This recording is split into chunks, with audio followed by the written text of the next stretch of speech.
My name is Richard Mitchell. I live at 990 Fern Hill Road in Westchester, Pennsylvania. On Tuesday, November 5th, I will use my voice to secure a better, more informed, and more educationally sound school board for my community. Oddly, citizens tend not to vote in local elections because they are just that, local. They don't believe their vote matters. However, on Tuesday, we will be throwing stones into a municipal pond rather than the deep ocean of the federal government.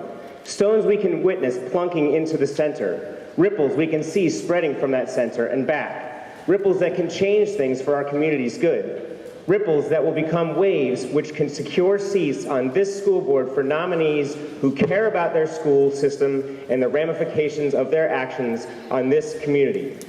In the papers, voices are being heard. Inane, uninformed, and anonymous comments which formerly far out-tantrumed those of educated citizens about schools are being muffled by those who are knowledgeable about education and kids and the enormous and unstoppable ripple effect of poor schools. Each vote is a stone thrown in the community pond, each a pushback at the leveling of our school district by this school board. Each voice can be heard in this election. It's a small pond, and if enough stones are cast, we can ensure our community continues to thrive and grow, and our school system remains a foundation for our children. On November 5th, municipal seats will change hands, and many in our community will have no idea come November 6th that anything has changed. However, the students and parents of the Westchester Area School District will immediately feel a positive impact of a school board which understands education. A vote in a local election matters. One person's voice can make another's louder. One person's ideas can make another's better. One person's mind can make another's brighter. A vote in a local election matters. Hi, my name is Phil Jones, 1007 Jennifer Lane, Westchester, and I'm a taxpayer of this great school district. And I think we've seen tonight, more than I can say in any words, a display of what these teachers do for our students, because they've stood up in front of you and helped you hear what in business we talk about is the voice of the customer. They are the customer, and you guys aren't listening.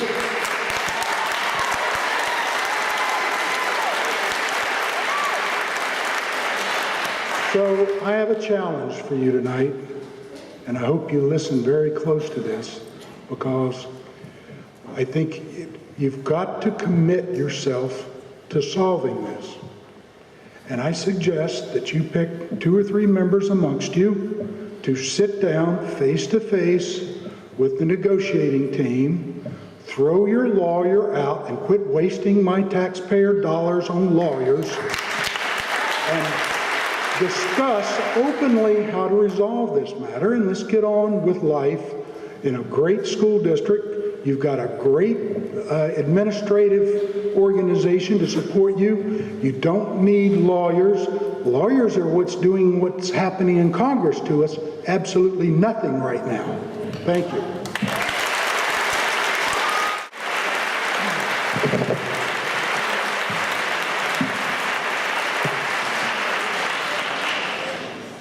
Stefan Kneis, 904 Trail 1 Lane, Westchester. So, Mr. Murphy, you reminded us not to talk about things which have been mentioned several times tonight, so I want to be respectful to that. So I changed my notes I prepared. For me, this is the first board meeting I'm attending, and it's very troubling to me as a taxpayer to come into this room and have this atmosphere in the room which I believe you created. The disrespect you're showing not only to the teachers, to some of the students, ultimately to the community, is a disgrace. And sitting there and watching some of your body language is not better anyway.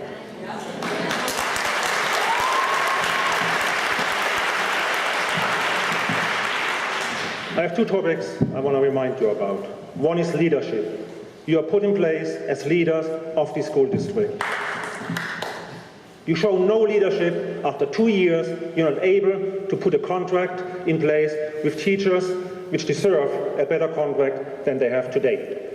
You hire an outside negotiator, and I learned you do not show up in person to sit at a table to negotiate and talk with those teacher representatives. This, again, is no leadership. The second topic I also recently learned about is financial responsibility. Can you explain to me how this board can turn down a $1 million grant offered to the school district for the better of our children? It's mind-boggling to me. And again, it's no leadership at all. All I can hope for is that next week some of you get voted out and we have a different board going forward. Thank you.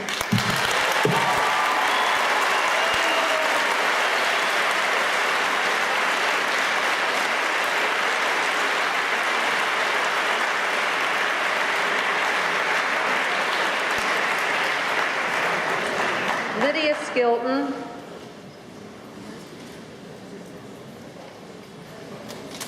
Drew Higgins and Christian Yost.